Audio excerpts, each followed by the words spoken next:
மாம்பழத்தை சாப்பிடலாமா சார், அது சூடு இல்லையா? பப்பாளி பழம் சாப்பிடலாமா, அது சூடு இல்லையா? அன்னாசி பழம் சூடு இல்லையா? அப்படிங்கிற கேள்விகள் நிறைய வரும். மாம்பழம் எந்த பருவத்தில் வருது? வெயில் காலத்தில் தானே வருது. அப்போ வெயில் காலத்தில் எதுக்கு மாம்பழம் வரணும்? இயற்கை எதற்காக இந்த மாம்பழத்தை சூடோட நமக்கு தரணும் அப்படின்னா, வெளியே வெப்பம் அதிகமாக இருக்குது. வெப்பமாக இருந்தாலும் சரி, காற்றாக இருந்தாலும் சரி, குளிர்ச்சியாக இருந்தாலும் சரி, எப்பவுமே எது அதிகமாக இருக்கோ அதிகமான இடத்துல இருந்து குறைவான இடத்துக்கு மூவ் பண்ணும்.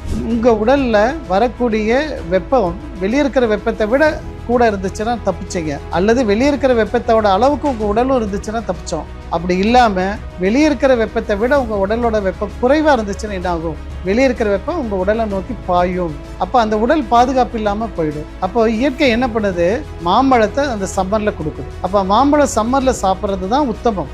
அப்போ இந்த மாம்பழத்தை நீங்கள் போதுமான அளவுக்கு சாப்பிடும் போது என்ன ஆகுதுன்னா, இது ஒரு ஸ்டோரேஜ் கண்டெய்னருக்கு போகும். வரப்போகிற காலத்துக்கு தேவையான வெப்பத்தை உற்பத்தி பண்ணக்கூடிய திறன் அதுக்குள்ளே ஒளிஞ்சிட்டு இருக்கும். அப்போ நார்மலாக நீங்கள் நல்ல வெயில் காலத்தில் மாம்பழத்தை நிறைய சாப்பிட்டு வயிற்றுல போதுமான ஆற்றல் சேர்த்து வச்சுட்டீங்க அப்படின்னா, வின்டர் காலம் சொல்லி வருது இல்லைங்களா, செப்டம்பர், அக்டோபர் அல்லது அக்டோபர், நவம்பர், டிசம்பர், அந்த பீரியடில் யாருக்கெல்லாம் மூச்சு திணறல் இருக்கோ, வீசிங் கம்ப்ளைண்ட் இருக்கோ, அவங்களுக்கெல்லாம் இந்த பழம் காப்பாற்றுறதுக்கு பயன்படும். அப்போ அந்த டயத்தில் மாம்பழம் சாப்பிட்டுட்டு இருந்தால் கிடைக்காது. அந்த மாம்பழத்தை எப்போ எடுத்துருக்கணும்? வெயில் காலத்தில் சேர்த்து ஸ்டாக் பண்ணி உங்கள் உடம்புல வச்சுருந்தீங்கன்னா, இந்த குளிர்காலத்தில் வரக்கூடிய நுரையீரல் சம்மந்தப்பட்ட பிரச்சனையெல்லாம் இவர் பார்த்துக்குவார். அப்போது இயற்கை எதுவுமே ஒரு காரண காரியம் இல்லாமல் செய்யலை. எல்லாத்துக்கும் ஒரு காரணம் வச்சிருக்கு. நமக்கு அது புரியலைங்கிறதுனால நம்ம தப்பாக அதை பற்றி குறை சொல்லிட்டு இருக்கிறோம். இது போல பழங்களால் நமக்கு ஏற்படும் நன்மைகள் பற்றி பல தகவல்களை நேரடியாக பகிர்ந்துக்க டாக்டர் மகேஷ்குமார் அவர்கள் வர ஜூன் 14 நம்ம ஈஷா காவேரி கூக்குரல் இயக்கம் Trichy SRM science and technology கல்லூரியில் நடத்துகிற